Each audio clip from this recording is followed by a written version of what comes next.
Assalamualaikum warahmatullahi wabarakatuh. Saya Dini Fazani Melia dengan NIM 2002-2064. Mahasiswi dari jurusan Pendidikan Guru Pendidikan Anak Usia Dini, Fakultas Ilmu Pendidikan Universitas Negeri Padang. Video ini saya buat bertujuan untuk memenuhi ujian tengah semester pada mata kuliah Matematika Anak Usia Dini yang diampu oleh dosen Dr. Neni Mahyudin MPD. Di sini, saya akan membahas tentang isu kritis pengembangan matematika di Indonesia.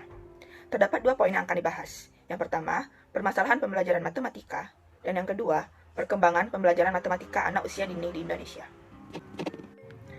Permasalahan pembelajaran matematika bisa bersumber dari komponen-komponen yang membentuk suatu sistem pembelajaran tersebut, yang mana komponen tersebut meliputi masukan atau input atau peserta didik, yaitu hal yang diwajibkan ada dan sudah tersedia dalam pembelajaran, karena hal tersebut sangat diperlukan untuk berjalannya suatu proses pembelajaran.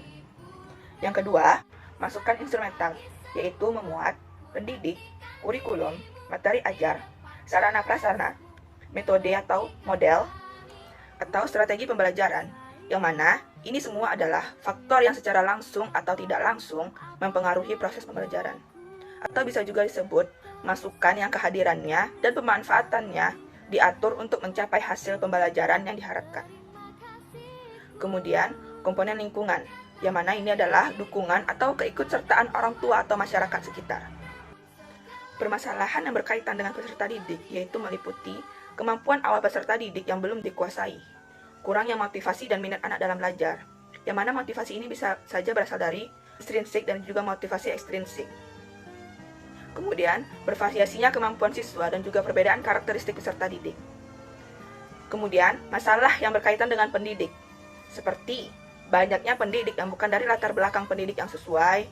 Kemudian, strategi pembelajaran yang digunakannya banyak menggunakan pola-pola lama, sehingga peserta didik bosan dan tidak berminat pada pembelajaran matematika.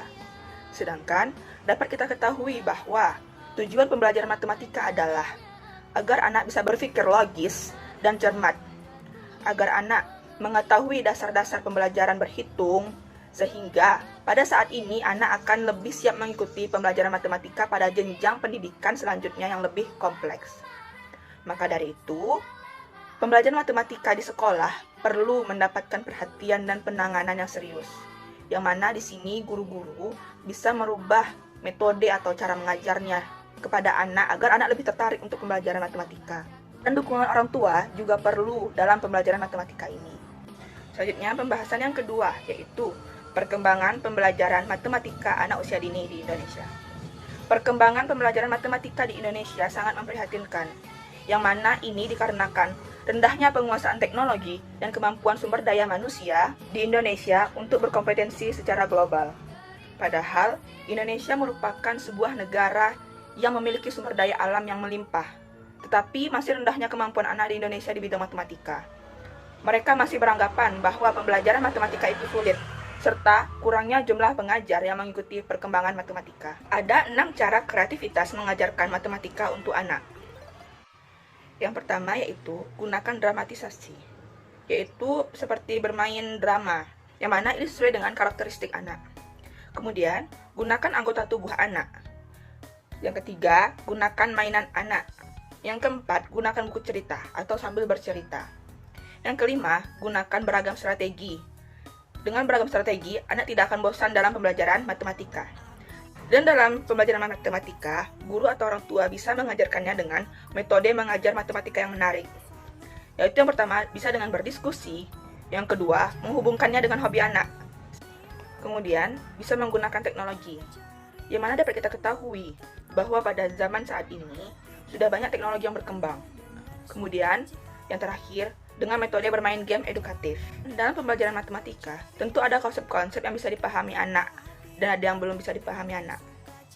Dan konsep-konsep yang bisa dipahami anak usia dini dalam matematika antara lain, yang pertama yaitu bilangan. Salah satu konsep matematika yang paling penting dipelajari anak adalah pengembangan kepekaan bilangan. Yang mana, peka terhadap bilangan ini berarti tidak hanya sekedar menghitung, tetapi juga kepekaan bilangan itu mencakup pengembangan rasa kuantitas. Ketika kepekaan terhadap bilangan anak-anak berkembang, mereka akan menjadi semakin tertarik pada hitung-menghitung. Yang kedua, aljabar. Pengenalan aljabar dimulai dengan menyortir, menggolongkan, membandingkan, dan menyusun benda-benda menurut bentuk, jumlah, dan sifat-sifat lain. Yang ketiga yaitu penggolongan. Penggolongan atau klasifikasi adalah salah satu proses yang penting untuk mengembangkan konsep bilangan. Agar anak mampu menggolongkan atau menyortir benda-benda. Yang keempat, pola-pola.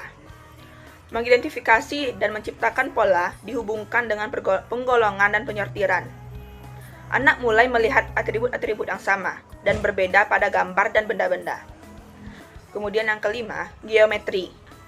Membangun konsep geometri pada anak dimulai dengan mengidentifikasi bentuk-bentuk, menyelidiki bangun, dan memisahkan gambar-gambar biasa seperti segi 4, lingkaran, persegi panjang, segitiga. Yang keenam yaitu pengukuran. Ketika anak mempunyai kesempatan untuk pengalaman langsung untuk mengukur, menimbang, dan membandingkan ukuran benda-benda, mereka belajar tentang konsep pengukuran. Melalui pengalaman ini, anak mengembangkan sebuah dasar kuat dalam konsep-konsep pengukuran. Jadi, dapat disimpulkan bahwa pada usia dini atau prasekolah adalah usia yang efektif dalam mengembangkan berbagai potensi yang dimiliki anak. Masa ini disebut juga dengan masa Golden Age, sebab masa anak yang sangat peka untuk menerima rangsangan-rangsangan dari lingkungannya, baik yang berkaitan dengan aspek moral agama, sosial emosional, bahasa, kognitif, dan fisik motorik. Matematika prasekolah tidak terletak pada penugasan aritmatika dasar, namun memberikan pengalaman matematika dalam mainan mereka, menjelaskan dan berpikir tentang dunia mereka. Pengalaman matematika tersebut lebih mengenalkan siswa pada konsep matematika, yang mana konsep matematika adalah ide abstrak dalam menggolongkan matematika berdasarkan karakteristik tertentu, atau menggolongkan contoh dan bukan contoh dalam matematika. Sekian pembahasan dari saya tentang isu kritis pengembangan matematika di Indonesia. Terakhir, saya ucapkan terima kasih kepada Allah Subhanahu wa Ta'ala, orang tua, dosen pengampu pada mata kuliah matematika anak usia dini, yaitu dosen Dr. Neni Mahyudin MPD. Sekian dari saya ucapkan Assalamualaikum warahmatullahi wabarakatuh.